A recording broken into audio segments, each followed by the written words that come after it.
मराठा समाजाच्या पायी दिंडी मोर्चाचा मार्ग आता ठरवण्यात आलाय। अंतरवाली सराटीतून 20 जानेवारीला ही पायी दिंडी निघणार आहे। जालना, बीड, अहमदनगर, पुणे मार्गे मुंबईत हा मोर्चा येणार आहे। आरक्षण घेतल्याशिवाय मागे फिरायचं नाही असं जरांगे पाटलांनी आता ठाम भूमिका जाहीर केली आहे। मराठ्यांना ओबीसीतूनच आरक्षण पाहिजे असं देखील जरांगे पाटील म्हणतात। कसं आरक्षण देत नाही ते बघतो असं देखील जरांगे पाटलांनी म्हटलंय। अंतरवाली सराटीतून 20 जानेवारीला पायी दिंडी निघणार असल्याची माहिती मनोज जरांगे पाटील यांनी दिली असून पायी मोर्चाचा मार्गही त्यांनी जाहीर केलाय। तर उद्या एक टीम मुंबईला पाहणी करणार असल्याचंही जरांगे म्हणाले। तसेच सर्वांनी आपल्या आवश्यक वस्तू सोबत ठेवाव्यात असं आवाहन मनोज जरांगेंनी केलंय। तर आम्हाला ओबीसीतूनच आरक्षण पाहिजे, आरक्षण घेतल्याशिवाय मागे फिरायचं नाही असं देखील जरांगे पाटलांनी म्हटलंय। महाराष्ट्रातल्या सगळ्या मराठा बांधवांना विशेष करून सांगतो, या मार्गे आपली पायी दिंडी जी आहे जाणार आहे, तिला नाव देतोय आपण पायी दिंडी जाणार आहे। पुणे शिवाजीनगरहून मुंबई पुणे हवेला पण लागतोय। लोणावळा मार्गे पनवेल मार्गे आपण वाशी चेंबूर मार्गे आझाद मैदानला जातो। शिवाजी पार्क, आझाद मैदान, दादर, मुंबई इकडं आपण ही आपली पायी जी मराठा आरक्षणासाठी आपण जातोय, तर ही सुरुवात अशी होणार आहे। सध्या एकच फोकस, एकच ध्येय, मुंबईकडे कूच करायची। मराठ्यांनो अशी धडक मारा की देशात अशी कुणी धडक मारली नसं, आणि गेल्यावर बिना यशाच्या माघारी नाही यायचं, विजयच घेऊन माघारी यायचं। याच्यासाठी घरी नाही थांबायचं, आता घराच्या बाहेर पडायचं। कारण आपण खूप संध्या सरकारला दिलेल्या आहेत, खूप संध्या सरकारला दिल्या।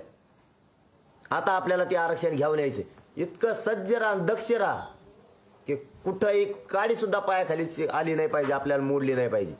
पण मुंग्यासारखे मराठे मुंबईकडे कूच केलेले दिसले पाहिजे। नाही, आम्ही ओबीसी आरक्षणातच आहेत दादा, म्हणून आमची ठासून भूमिका आहे की आमच्या जर नोंदी सापडल्या 54 लाख म्हणजे साधा आकडा नाही आहे।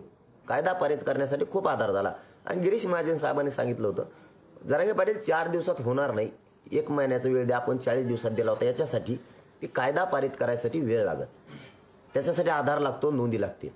मग आता 3 महिने दिलेत आपण एक्स्ट्राचे, म्हणजे पाठीमागचे 40 दिवस आणि आता 24 डिसेंबर पर्यंत दिलेले 2 महिने म्हणजे 3 महिने। आता आधार भरपूर आहे, मराठा आणि कुणबी एकच आहे। आपण कायदा पारित करून महाराष्ट्रातल्या सगळ्या मराठ्यांना ओबीसी मध्ये आरक्षण द्यावं, म्हणजे आमच्या लेकराचं आयुष्याचं कल्याण झालं। उद्याच्याला 29 तारखेला आपली एक टीम इकडची तिथले ग्राउंड ते बघण्यासाठी जाणार आहे। शिवाजी पार्क असतील, बीकेसी असेल, आझाद मैदान असेल, आपली उद्याच्याला एक टीम मुंबईला जाती इकडचे। सोबत आपणही तिथं थांबावं आणि बाकी सगळे कामं मात्र आपल्या मुंबईतल्या मराठा बांधवांनीच करून घ्यावेत। आणि जनतेलाही मुंबईतल्या विनंती आहे की आम्ही आमच्या लेकराला न्याय मिळावा म्हणून येतोय। सगळेजण मात्र सर्व मुंबईतली जनता, सगळ्या जाती धर्माची आपण मोठ्या मनानं सहकार्य करा, तिथं सगळ्यांनी साथ द्या, ही विनंती। दरम्यान या मोर्चाचा मार्ग कसा असणार आहे पाहूयात मॅपच्या माध्यमातून।